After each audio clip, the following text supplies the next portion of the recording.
This is the GAC GS4. It's a compact crossover about the size of a Ford Territory and GS Cara, but it's priced about the same as subcompacts like the Toyota Race Turbo. Does it have what it takes to compete in this class? And is it worth your money? Let's find out.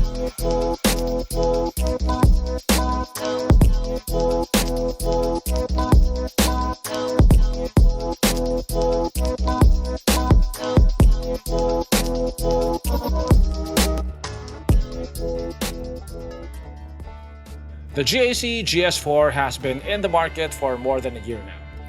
But I think it's still worth a look, as it's still one of the most affordable crossovers of this size. And I also think that it drives pretty well. So here are the dimensions of the GS4. To put those numbers into perspective, it's about 215 millimeters or almost 8.5 inches longer and about 2.5 inches wider than the GD Cool Ray. You can't accuse the GS4 of looking overstyled.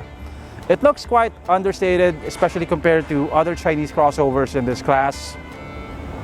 But it adds just enough styling elements so that it doesn't look dull or boring. There is some attempt at styling here at the front, but it doesn't go overboard.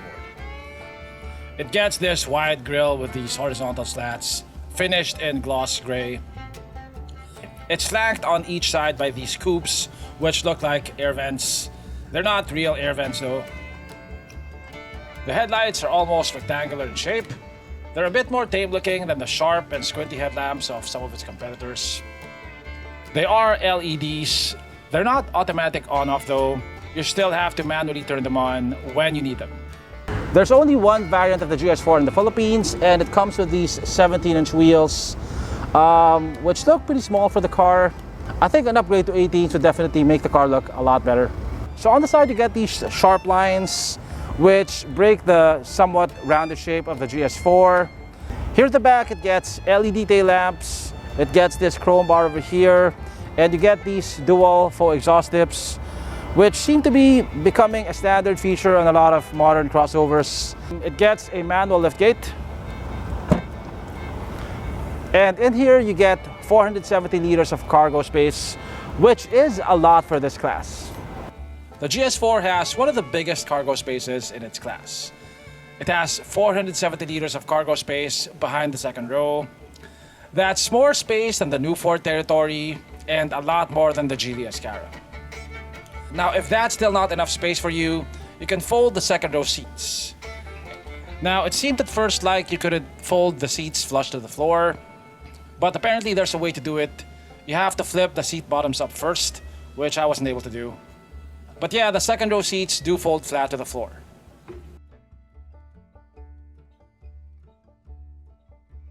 Under the hood of the GS4 is a 4-cylinder 1.5-liter engine that puts out 166 horsepower and 265 Nm of torque.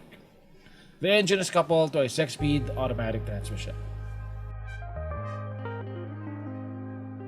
Okay, so we're now inside the GAC GS4. Now I've seen this interior in brown and black configuration, and I think that looks much better than this all black color scheme. Still, I think this interior looks pretty good for the price. Almost everything that you can touch is covered in soft touch materials. Like the top of the dashboard is soft touch. This is leather wrapped over here. This over here is soft touch. You get leather wrapped armrests. This is also leather wrapped. You get leather wrapped seats, both of which are manually adjustable. The center console is finished in this brushed aluminum-like finish. My only complaint here is that the part that you touch the most, the steering wheel, is made of polyurethane. I wish it was covered in leather instead of some of these panels over here because, like I said, it's the part that you touch the most. I think the dashboard layout looks unique in this class. Unlike a lot of crossovers nowadays, you don't get a floating infotainment screen here. Instead, you get this 8-inch infotainment screen that looks well integrated into the dashboard. Now, it may only be 8 inches, but it looks bigger because you don't see an outline. It doesn't look aftermarket like on a lot of Japanese crossovers. Now, this has Apple CarPlay. It doesn't have Android Auto. It has a reverse camera, but the resolution is pretty low. This gets dual zone climate control, which is not very common in this price bracket. You get a push start button, you got an electronic parking brake without a hold, you get an analog speedometer, an analog tachometer, and a monochromatic display at the center. So yeah, in terms of tech, it's not really gonna blow your mind. In terms of storage, you get a pretty sizable glove box. The space underneath the armrest is just okay. You get 2 cup holders over here. And of course, it's almost a given nowadays that a Chinese car has to have a panoramic sunroof. Space is quite generous here at the back for the GS4. I get plenty of legroom. That's 7 inches of legroom. Headroom is also pretty good. I have about 3.5 to 4 inches. The panoramic sunroof extends all the way to the back of my head. So when the cover is open, it looks like you're surrounded by glass back here. You get 2 aircon vents, 2 USB-A ports, a foldable armrest with 2 cup holders, and seats that are quite comfortable. And the flooring is completely, totally flat. There's not even a hint of a center tunnel here.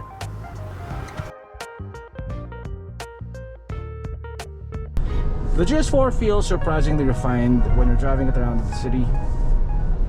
The NVH is good. You're well insulated from outside noise. I mean, look at this.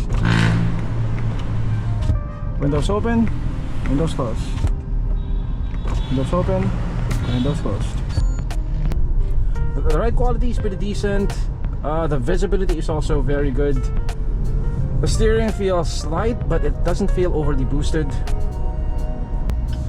When you want to squeeze a bit more power out of it, it can deliver. It has almost 170 horsepower, which is more than enough for some brisk acceleration runs. And the transmission feels smooth.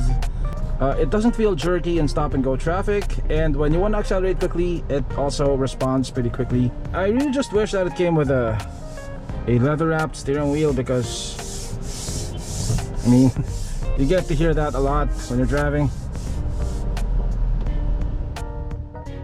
Unlike a lot of Chinese cars in this price bracket, which either come with dual clutch transmissions or CVTs, the GS4 comes with a regular 6-speed slush box transmission, which offers good versatility in a variety of driving conditions.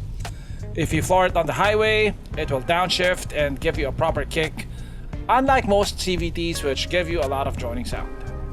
And when you're in stop and go traffic, it's not gonna feel as jerky as your average dual clutch.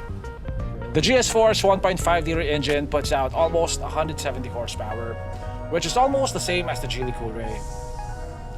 Coupled to the 6-speed transmission, it does feel quite responsive. And it doesn't take a lot of throttle input to get the car to respond. You can easily overtake other cars at 1/4 or 1/2 throttle. It's by no means a sporty crossover though. It's not gonna feel as sporty as the Geely Coolray, but it is an excellent highway cruiser. Even at highway speeds, NVH is very good.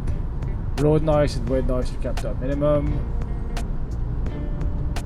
The suspension is tuned more for comfort than for handling, but even so, it doesn't feel like a boat on the highway.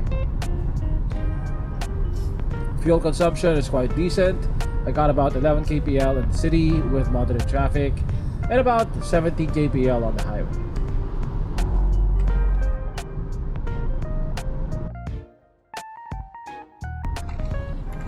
When I review Chinese cars, I do tend to expect a lot of high-tech features. But to bring the price of the GS4 down to this level, a lot of tech had to be deleted. It doesn't have ADAS, it doesn't have a 360 camera, but you do get a reverse camera with active guidelines, a panoramic sunroof, cruise control, you get tire pressure monitoring, you get Apple CarPlay, you get an electronic parking brake with auto hold. The low-end variant of the GS4 sells for 1.16 million pesos, which is significantly lower than similarly sized crossovers and even cheaper than a lot of subcompacts like the Geely Coolray.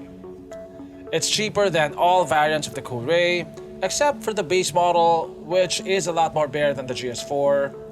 It is a bit more expensive than the MG ZS, but offers better power, More space, better refinement, and a better 6-speed transmission. It's a bit more expensive than the Race Turbo, but offers a lot more power, much better refinement, and of course, a lot more space. The GAC GS4 may not have the longest spec sheet, it may not have the fanciest tech that we've come to expect from Chinese brands, but at this price, it is forgivable. What it offers is a good balance of refinement, interior space, comfort, and a bit of driving enjoyment.